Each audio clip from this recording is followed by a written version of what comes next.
तिरंगा यात्रा के दौरान मैं नॉर्मली जैसे अपने मौजूदा चंद्रप्रकाश जी के साथ चलता हुआ जा रहा हूँ, वीडियो में दिखाई दे रहा है। उस सीवर पे इतना ज्यादा कूड़ा इकट्ठा रहा कि ऐसा लगा ही नहीं कि उस पर ढक्कन नहीं है। जैसे ही उस पर मैंने कदम रखा, मैं एकदम से नीचे घुस गया। ये बैंक ऑफ बड़ौदा केएसके के सामने जो हाई टेंशन रोड जा रहा है संगम विहार में, वहाँ की घटना है। ये गरिमा से थोड़ा बच गया कि किसी ऐसे अच्छे लोगों की वजह से हिमाचल के जाने कुछ ऐसे कर्म किए होते हैं, मैंने कुछ शासन वाले किसी पद पे तो नहीं हूँ, परंतु मैं जितना ऐसे पार्टी के लिए कार्य कर पाता है उतना मैं से पार्टी कार्य करता है। हमसे उस दिन भी मैंने अपने होटल के बाहर ही मैंने वहाँ पे पार्टी की रैली के लिए समय वहाँ पे लाहौर जिला बांटा है। बहुत खुशी की स्वतंत्रता दिवस की रैली है। फिर मैं मंडल अध्यक्ष का हाथ पकड़ के सीधे सीधे यहाँ से कट लगा के जो ब्लड जमा हुआ है, पता नहीं क्या हुआ है उसमें डिपार्टमेंट के अंदर वो आता है। वो डिपार्टमेंट में कोई भी अधिकारी आके इन्फॉर्मेशन से मेरा हाल पूछता कि हम आगे ऐसे करके प्रमोट करेंगे, आने वाली घटना में कोई भी ऐसी नहीं घटे जैसे किसी की जान पर बने। तो मेरी जान तो बच गई, किसी की जान और ना जा पाए ऐसा वो अधिकारी आके नहीं प्रोमिस करेगा, वादा करेगा। सटीक खबरों का सीधा असर। आप देख रहे हैं एनसीआर समाचार, सच्ची और पक्की खबरें। नमस्कार, आप देख रहे हैं एनसीआर समाचार और मैं हूं आपके साथ नमिता चौहान। आपने 10 अगस्त की एक वीडियो देखी होगी। 10 अगस्त की वो वीडियो बहुत वायरल हुई थी। तिरंगा यात्रा थी जिसमें जो यात्रा भाजपा द्वारा निकाली गई थी और उस यात्रा के दौरान एक व्यक्ति खुले ढक्कन वाले सीवर में अचानक से गिर जाते हैं। वो वीडियो काफी तेजी से वायरल हुई थी। ठाकुर अमित सिंह का नाम है, जो इस वक्त मेरे पास आप देख पा रहे होंगे लेटे हुए हैं शख्स। ये वही शख्स है जो उस सीवर में गिर गए थे। वजह सिर्फ इतनी थी कि उस सीवर के ऊपर ढक्कन नहीं था और गनीमत ये रही कि इन्होंने सूझबूझ दिखाई, अपना हाथ दोनों तरफ फैला लिया, जिसकी वजह से इनकी जान बच गई।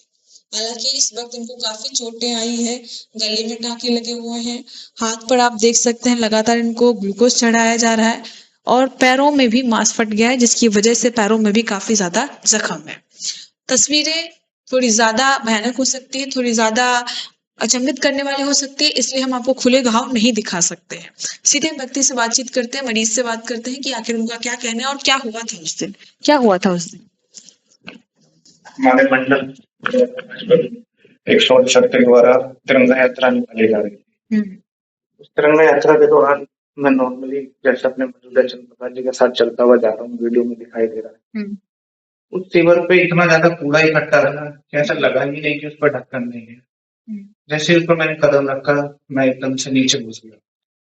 कहाँ पर हुआ था ये? बैंक ऑफ बड़ौदा केएसके के सामने जो हाई टेंशन रोड जा रहा है संगम विहार में, वहाँ की घटना है।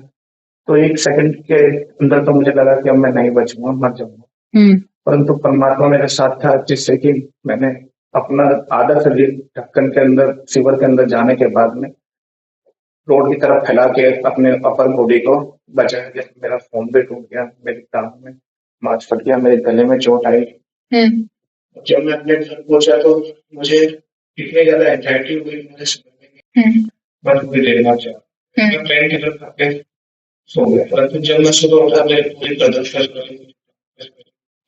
और मेरी एंजाइटी और बढ़ गई। जब मैं सुबह उठा तो फिर मुझे भर्ती किया गया। मेरे पास दूसरा दिन चल रही इलाज चल रहा है। तो मैंने गरिमा से थोड़ा बच गया कि किसी ऐसे अच्छे लोगों की वजह से हिमाचल के जाने कुछ ऐसे कर्म किए होते हैं, मैंने कुछ शासन वाले तो मौत के अलावा कुछ नहीं बचता। कितने सालों से वैसे रह रहे हैं आप संगम विहार में? जी, मेरे 30 से 35 साल हो गए। 30 से 35 साल हो गए। और भाजपा में कब से हैं आप? मेरे पिताजी भाजपा में मंडल अध्यक्ष रहे 7 सालों में, जिला अध्यक्ष रहे मोर्चे में, किसान मोर्चे में दक्षिणी दिल्ली में। और मैं भी किसी पद पे तो नहीं हूँ, परंतु मैं जितना ऐसे पार्टी के कार्य कर पाता है उतना से पार्टी कार्य करता है। हमसे उस दिन भी मैंने अपने होटल के बाहर ही मैंने वहाँ पे पार्टी की रैली के लिए समय वहाँ पे लाहौर जिला बांटा है। बहुत खुशी की स्वतंत्रता दिवस की रैली है। फिर मैं मंडल अध्यक्ष का हाथ पकड़ के सीधे सीधे चल रहा। ठीक है। मुझे नहीं पता था मेरा काल मुझे नहीं ले जा रहा है उस घंटे के पास में, जिस घंटे में मेरा गिरना निश्चित है। 15 मिनट के लिए तो मुझे होश ही नहीं है। फिर मुश्किल से मैं जब दवा में मुझे समझाया कि जो वक्त था वो बीत गया, जो अच्छा समय उसको जो तब मैं आपके अस्पताल में भर्ती हुआ, सुबह मेरे काम पूछते चलना फिरना नहीं हो पा रहा है गर्दन में। कितने टाँके हैं गर्दन में आपके? टाँके तो मैंने उससे पूछा था डॉक्टर से कि मैंने पढ़ पढ़ा सीधे यहाँ से यहाँ तक कट लगा के जो ब्लड जमा हुआ है पता नहीं क्या हुआ है उसमें लिखा हुआ था और उन्होंने उसकी सर्जरी करके निकाल दिया। कुछ दिया था? मेरे को ऐसा महसूस हुआ, दिखाऊंगा मैं आपको अपना फोन की, जब मैं गिरा हूँ इस तरीके से मैं मोबाइल यहाँ पे घुस गया है। मैंने गर्दन के बल ऐसे क्योंकि मैं इतना तो अंदर जा चुका था, जब मैंने अपनी अपर बॉडी ऐसे घुसा है नीचे की तरफ लेटा तो हाथ में मोबाइल था, तो ये मुझे लगा इसकी वजह से हालत हुई है। तो मोबाइल का कुछ कोना टूटा था या मोबाइल सुरक्षित है? अच्छा अच्छा अच्छा। भाई परंतु फिर कोई बात नहीं, बट जो आप वीडियो देखेंगे उसमें मेरी जान बचने में मिली सेकंड लगा, एक सेकंड से भी अगर कम समय होता है वो मैंने अपनी जान बचाने में लगा। तो उस वक्त जो आपके साथ लोग थे वही लोग आपको बचाने के लिए आए थे? उनमें कुछ लोगों ने मेरे को जैसे देखा कि मैं लटक गया हूँ रिसीवर पे, तो उन्होंने पकड़ के मुझे बाहर निकाला था। मैंने अपने घर फोन किया, वहां से भाई वगैरह मुझसे लेकर आए तो मैं अपने घर उसके बाद जितने मेरे सब चिंतक थे सब मेरे घर पहुंचे देखने के लिए। चाहे पाल थे या पत्थर जी थे, ठाकुर तपेंद्र सिंह आए, ठाकुर उनका जितने मेरे पड़ोसी मेरे रिश्तेदार सब मेरे को रात को ही घर पहुंचे। पर तब तक मैं इतना घूमने में जा चुका था क्योंकि वो स्टीवर इतना गहरा था कि आदमी किसी नदी नाले में गिर जाए तो शायद उसको तैर के बचा लेगा, पर उसमें से मुझे कोई बचा नहीं। बहुत ज्यादा गहरा था? बहुत 15 फुट से करीब का गहरा सीवर। अच्छा, उस सीवर को आपने पहले भी कभी खुला देखा? जी देखिए, मैं तो कभी आज तक पैदल बहुत ही कम चलता हूँ, मैं ज्यादातर व्हीकल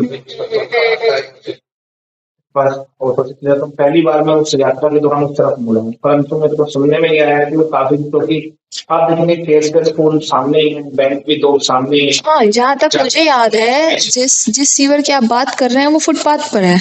नहीं, फुटपाथ पे बीच रोड वाला? बीच रोड। अच्छा। कोई लाल झंडा, कोई डंडा, कुछ भी, कोई सीमेंट की बोरी रख देता। मेरे को सिर्फ इस बात का दुख है कि हमारा जो भी डिपार्टमेंट सेवक को देखता है उसने किसी प्रकार की कोई भी ऐसी चीज नहीं कर रखी थी कि आज मेरे साथ हुआ कोई बच्चा गिर जाता तो शायद नहीं बच, बहुत मुश्किल है। बच्चा गिरता तो वो नहीं बच पाता। आप देख सकते हैं थोड़ा स्वस्थ इंसान है इसीलिए शायद वो बच गए, और कोई बच्चा गिरता तो उसका निकल पाना भी मुश्किल हो पाता। डिपार्टमेंट के अंदर वो आता, वो डिपार्टमेंट में कोई भी अधिकारी आके मेरे से मेरा हाल पूछता कि अब आगे ऐसे सामने वाली घटना कोई भी ऐसी नहीं घटे जैसे किसी की जान पर बने, तो मेरी जान तो बच गई, किसी की जान वो ना जाता है, ऐसा वो अधिकारी आके प्रोमिस करे या वादा करे। इसका मतलब है कि आपके इस दुर्घटना के शिकार होने के बाद आपसे मिलने के लिए कोई नहीं आया अभी तक? संबंधित विभाग से जिससे क्या नाम है डिपार्टमेंट आता है जो भी सिविल किसी प्रकार कोई भी अधिकारी मिल सकते हैं। देखिए, मरीज से हमने बातचीत कर ली और इनका साफ कहना है कि अगर इनकी जगह पर कोई बच्चा होता तो शायद कोई उसे ढूंढ भी नहीं पाता, कोई उसे ड्राइव चला करके भी उसे निकाल नहीं पाता, उसकी जान जा सकती थी। इनकी जगह अगर कोई पतला दुबला इंसान होता तो शायद वो भी नहीं बच पाता, खुद को संभाल नहीं पाता, वो सीवर इतना गहरा था। उम्मीद यही है कि जिस भी डिपार्टमेंट के अंदर ये सीवर के रखरखाव का देखरेख का काम आता है वो इस पर थोड़ा संज्ञान ले, वो इस मामले पर थोड़ा ध्यान दे, इस मामले को गंभीरता से ले, क्योंकि जो हादसा आज इनके साथ हुआ है कल को वो किसी भी क्षेत्रवासी के साथ हो सकता है और वो सीवर न जाने कितने दिनों से ऐसे ही खुला पड़ा होगा। अनजाने में रैली में इनका पैर चला गया और ये खुद को बैलेंस नहीं कर पाए, जिसके बाद इनके साथ इतनी बड़ी दुर्घटना घट गई। लेकिन इसमें कहीं ना कहीं जो सीवर का काम करते हैं, जो सीवर की देखरेख कर रहे हैं, उनकी भी लापरवाही है कि किसी की जान जा सकती थी और उसको गंभीरता से लेने की जरूरत है। देखिए, जहां पर ये सीवर है वहां पर स्कूल है, तो बैंक भी है और आसपास से कई ऐसे लोग हैं जो रोजाना वहां से सफर करते हैं। किसी भी बच्चे के साथ ये दुर्घटना घट सकती है और उस सीवर को हालांकि ढक दिया गया है, लेकिन उसके अलावा कई और सीवर हैं संगम विहार क्षेत्र में, और केवल संगम विहार ही नहीं, उसके बाहर भी कई और सीवर हैं।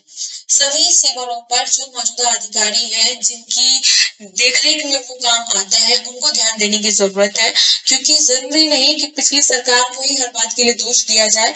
जो मौजूदा अधिकारी है वो भी उसके लिए जिम्मेवार हो सकते हैं, क्योंकि पिछली सरकार को गए 6 महीने से ज्यादा होने वाले हैं। तो अब ये सारी जिम्मेदारी बनती है उन अधिकारियों की जिनको नियुक्त किया गया है इन सब कामों के लिए।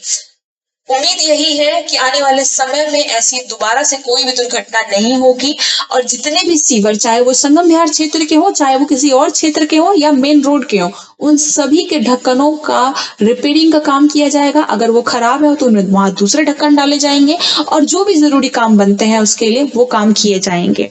उम्मीद है ये खबर अधिकारियों तक पहुंचेगी और वो जल्द से जल्द इस मामले में कार्रवाई करेंगे, ताकि इन्हें न्याय मिल सके और बाकी लोगों की जान बच सके। बने रहे हमारे चैनल एनसीआर समाचार पर। मैं आपके साथ नमिता चौहान।